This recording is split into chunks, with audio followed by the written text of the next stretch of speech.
Where is the magical ship of Jason and the Argonauts of ancient Greece?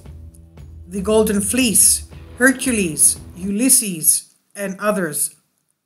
The Culture Archive presents a speech of the author George Lekakis, and he explains where this magic hidden ship, the Argo of the Argonauts, could be. The speech took place at the Cultural Center in Viotia in central Greece. The event was coordinated by the Theban Archaeological Tutoring Center. We know that Thebes was a city. It's about an hour and a half drive north of Athens. That was the birthplace of Hercules. The Archaeological Tutor Center, the local community of Xironomi and the associates there.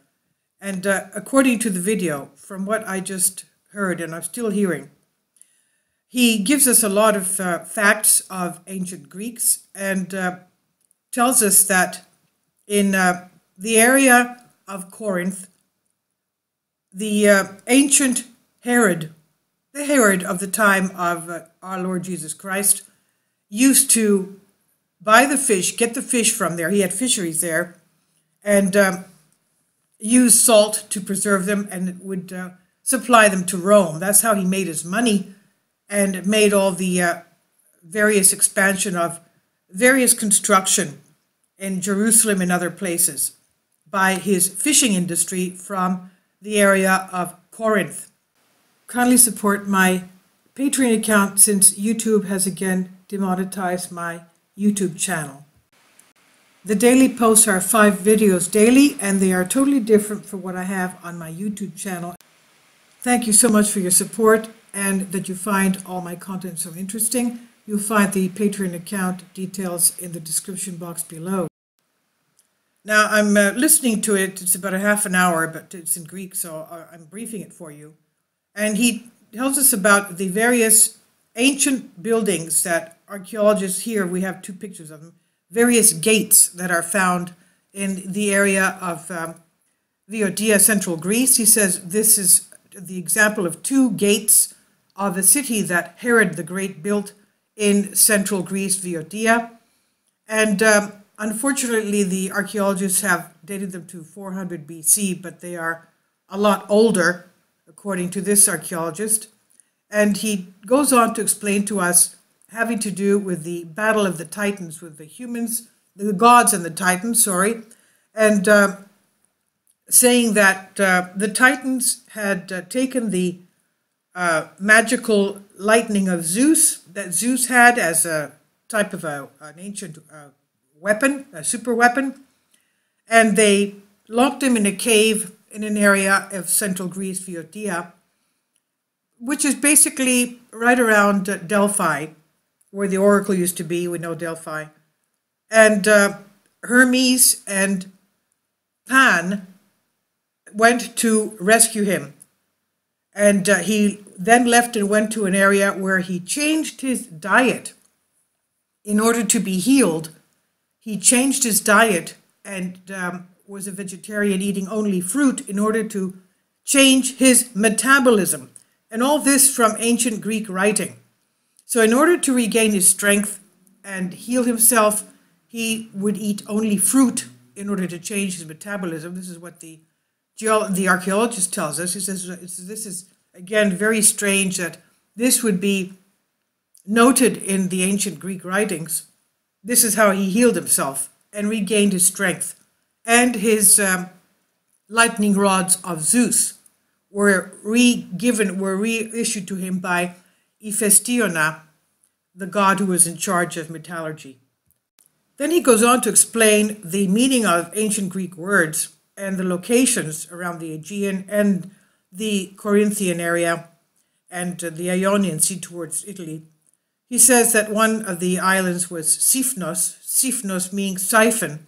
He says there was an area there that would siphon water from one place to the other.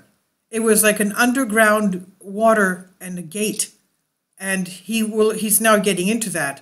But he says that these siphon areas would also connect the Aegean Sea with the Ionian Sea, that is somehow underground, under the area which is the landmass of Greece. So they knew about these geological areas. He also asked the people to request of the Geological Society of Greece to look into these aspects of the underground tunnels. We know that the whole of Europe had underground tunnels. We knew this from past articles. We had tunnels all the way from Scotland joining all the way through Europe and all the way down to Giza, the Giza pyramids. So this was obviously pre-flood construction underground. Why would they have all these underground passages and tunnels?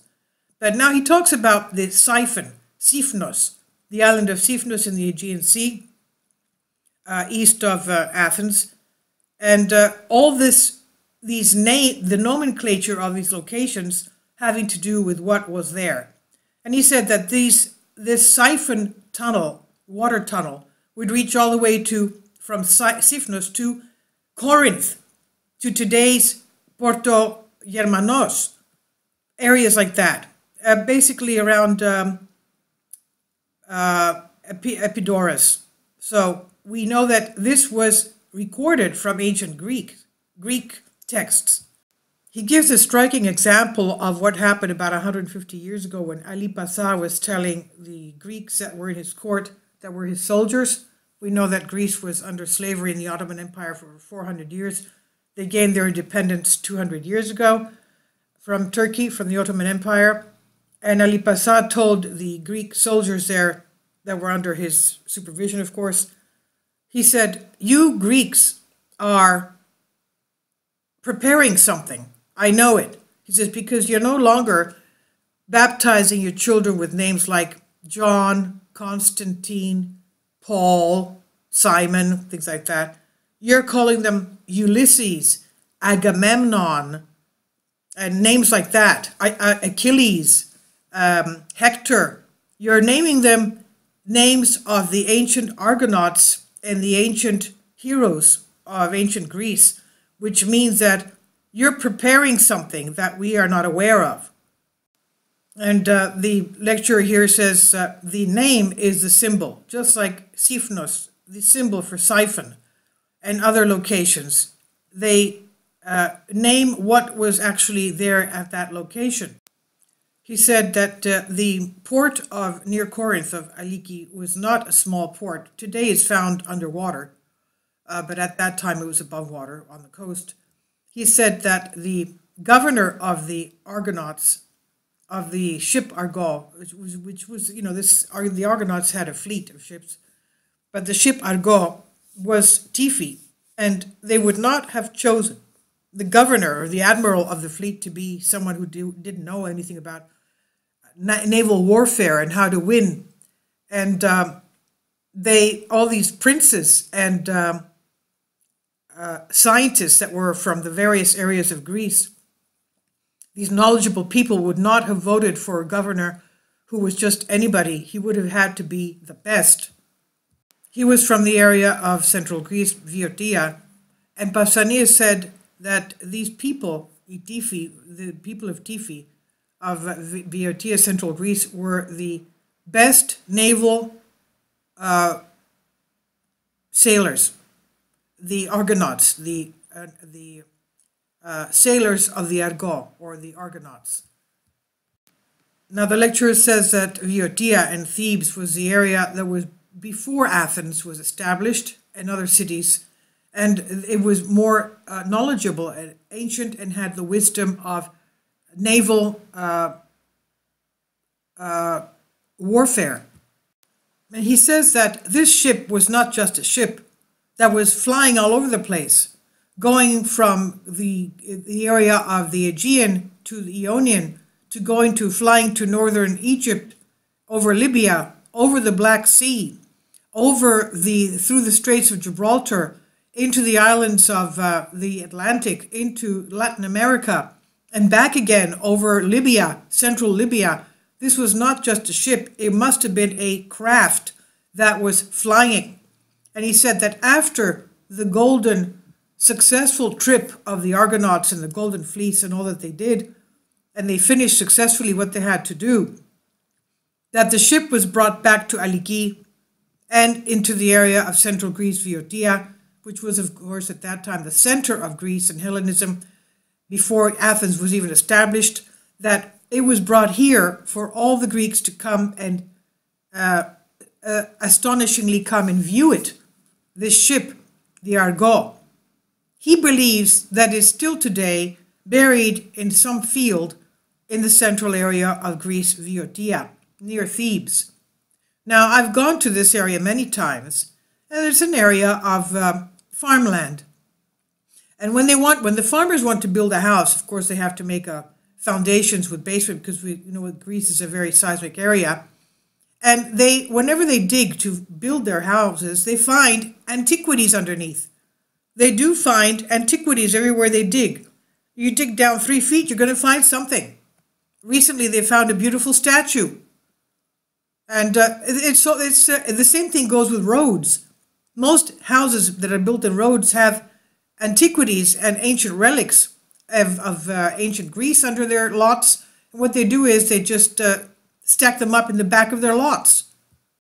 He states emphatically in closing that the ship of the Argonauts, the Argo, is definitely buried in the area of Aliki in central Greece, Viotia.